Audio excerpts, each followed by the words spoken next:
안녕하세요. 2025년 10월 2일 목요일 오후 오늘의 시장 흐름과 투자 전략을 알아보겠습니다.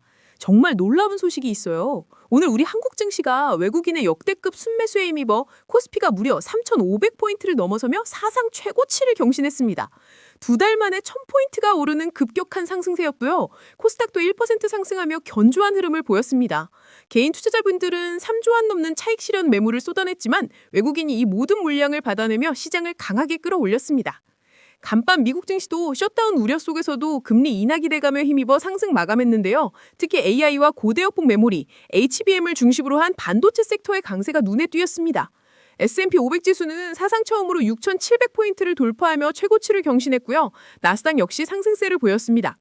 지금 글로벌 시장의 가장 뜨거운 화두는 역시 인공지능과 반도체입니다. 오픈AI의 샘 알트먼 CEO가 삼성전자와 SK하이닉스의 월 90만 장 규모의 대규모 HBM 공급을 요청했다는 소식이 전해졌어요. 한국 반도체 기업들이 스타게이트 프로젝트의 핵심 파트너로 참여하며 막대한 매출 확보 기회를 얻을 것으로 기대되는데요. 엔비디아의 젠슨 황 CEO도 AI가 GDP 성장률을 폭발적으로 증가시킬 수 있다고 강조하며 AI 산업의 무한한 잠재력을 시사했습니다. 이런 가운데 미국 정부의 셧다운 이슈도 있었지만 시장에서는 단기에 그칠 것이라는 낙관론과 함께 고용지표 부진이 금리 인하의 빌미가 될 수 있다는 기대감으로 증시가 상승하는 모습을 보였습니다. 실제로 9월 ADP 민간 고용지표가 예상치를 크게 하회하면서 고용시장 둔화가 확인되었고 인플레이션 완화 신호까지 나오면서 연방준비제도, 패드의 금리 인하 가능성이 더욱 높아졌습니다. 현재 10월 금리 인하 확률은 무려 99.4%에 달하며 연내 금리 인하가 확실시되는 분위기입니다.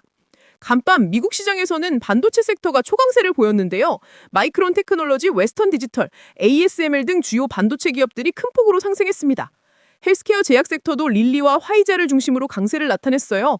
이는 현재 미국 대통령인 도널드 트럼프 대통령의 제약 정책 관련 불확실성이 해소된 영향으로 보입니다. 빅테크 중에서는 테슬라, 엔비디아, 알파벳 등의 강세를 보였지만 메타는 100일선에 걸쳐 있고 넷플릭스는 하락하는 등 일부 종목은 좋지 않은 흐름을 보였으니 주의가 필요해요. 특히 테슬라는 최근 급등하며 기술적으로 오버슈팅 경력에 진입했을 가능성이 있으니 재진입을 고려하시는 분들은 11일 이평선 부분인 435달러 이탈 여부를 확인하며 안정화되는 시점을 기다리는 것이 현명합니다. 오늘 우리 시장에서는 단연 삼성전자와 SK하이닉스가 오픈AI 이슈에 힘입어 초강세를 보이며 코스피 상승을 견인했습니다. 반도체 슈퍼사이클이 7년 만에 본격화될 것이라는 기대감이 커지고 있어요. 이와 함께 AI 전력 관련주인 효성중공업, 현대일렉트릭 등 전력기기 섹터와 제약 바이오, 로봇 관련주들도 신성장 테마로 주목받고 있습니다. 다만 해운 2차전지, 수소 관련 기업들은 3분기 실적 발표 시즌을 앞두고 투자 경고가 나오고 있으니 유의하시고요. 삼성전자 역시 현재 가격 수준에서는 매수 추천이 어렵다는 의견이 제시되고 있는 만큼 급하게 추격 매수하기보다는 안정화되는 구간을 기다리는 것이 좋겠습니다.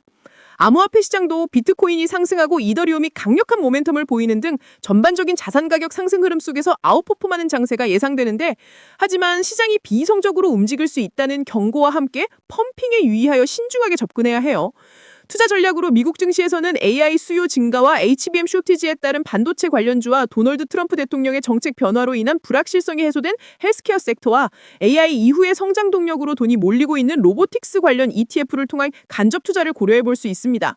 우리 한국 증시에서는 AI 슈퍼사이클의 핵심 수혜주인 반도체 관련주와 반도체 비중이 높은 ETF에 대한 관심이 필요합니다. 다만 투자 종목이 기술적 지지선을 명확히 이탈하거나 악재 발생 시 즉각적인 손절을 고려하는 등 리스크 관리 방안을 철저히 마련하는 것이 중요해요. 특히 지금처럼 시장 변동성이 높고 특정 섹터의 쏠림 현상이 심화되는 구간에서는 최소 20에서 30% 이상의 현금 비중을 유지하여 급락시 추가 매수 기회를 잡거나 시장 리스크에 대비하는 것을 권장해드려요. 늘 말씀드리지만 이 내용은 AI가 작성한 것으로 투자 추천은 아니며 참고용이라는 점 잊지 마세요. 더 유익한 정보로 찾아뵙겠습니다. 구독과 좋아요도 꼭 눌러주시고요. 시청해주셔서 감사합니다.